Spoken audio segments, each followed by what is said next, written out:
हमने शहर को दी एक नई पहचान, हम हैं सिंघानिया बिल्डकॉन।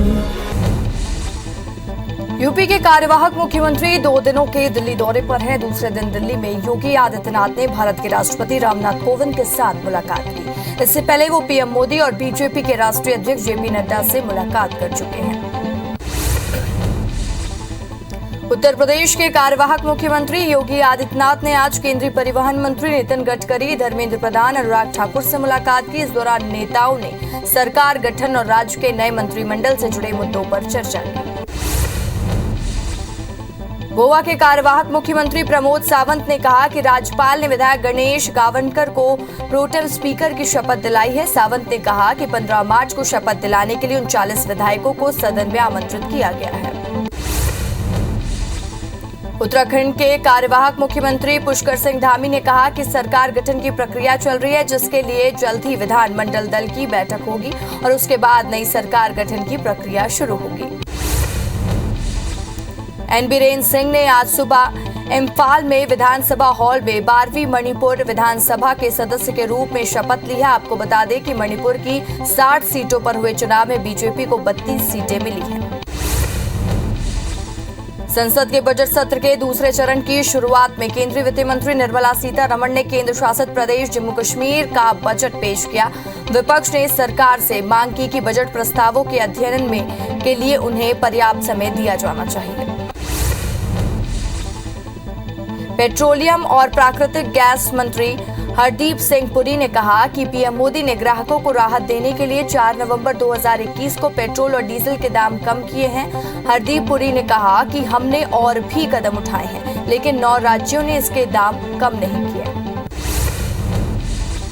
कल विदेश मंत्री डॉक्टर एस जयशंकर लोकसभा और राज्यसभा में यूक्रेन पर बयान देंगे, जिसमें यूक्रेन में रह रहे भारतीयों की पढ़ाई के लिए यूक्रेन गए छात्र छात्राओं का जिक्र किया जा सकता है। आपको बता दें कि सदन शुरू होने से पहले विपक्षी दलों ने सरकार से इस विषय पर चर्चा की मांग की थी।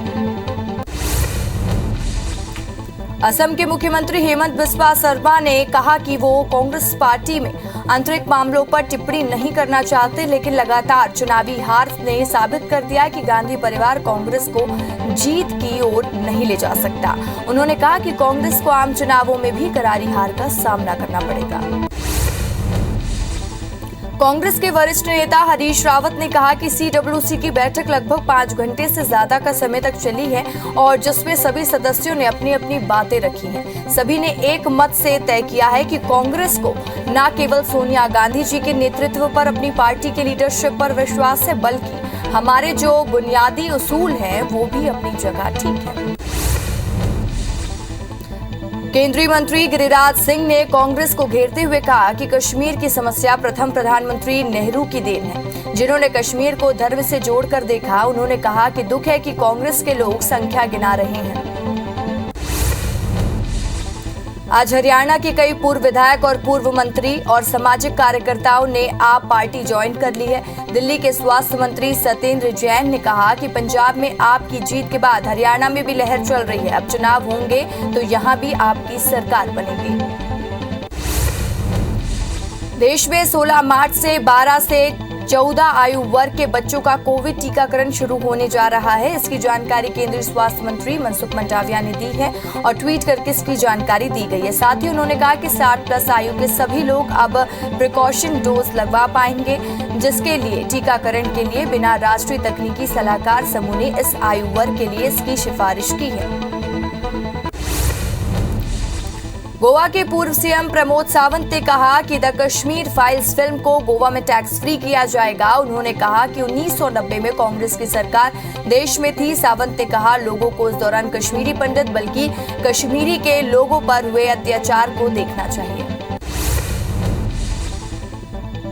फरवरी में देश के निर्यात में 25.1% की बढ़ोतरी हुई है, जबकि व्यापार का घाटा 20.88 अरब डॉलर तक जा पहुंचा। आपको बता दें कि इंजीनियरिंग, पेट्रोलियम और अलग अलग क्षेत्रों के बेहतर प्रदर्शन से देश का निर्यात फरवरी में 25.1% बढ़कर 34.57 अरब डॉलर तक पहुंचा है। दुनिया भर के देशों को कोरोना महामारी की चपेट में लाने वाले चीन में इन दिनों इस संक्रमण ने तबाही मचा दी है। चीन के 3 शहरों में लॉकडाउन लागू कर दिया गया। लोगों को इमरजेंसी अलर्ट के बाद घरों में रहने के आदेश दिए गए हैं।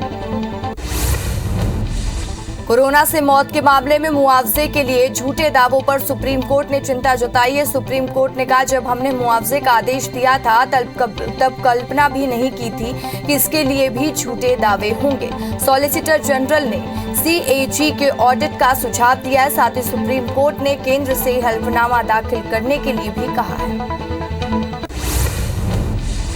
आज रेलवे ने अलग अलग कारणों से कुल 263 ट्रेनों को कैंसिल कर दिया है और वहीं रेलवे ने 3 ट्रेनों को आज रीशेड्यूल करने का भी फैसला किया। इसके अलावा 16 ट्रेनों को डाइवर्ट कर दिया गया है।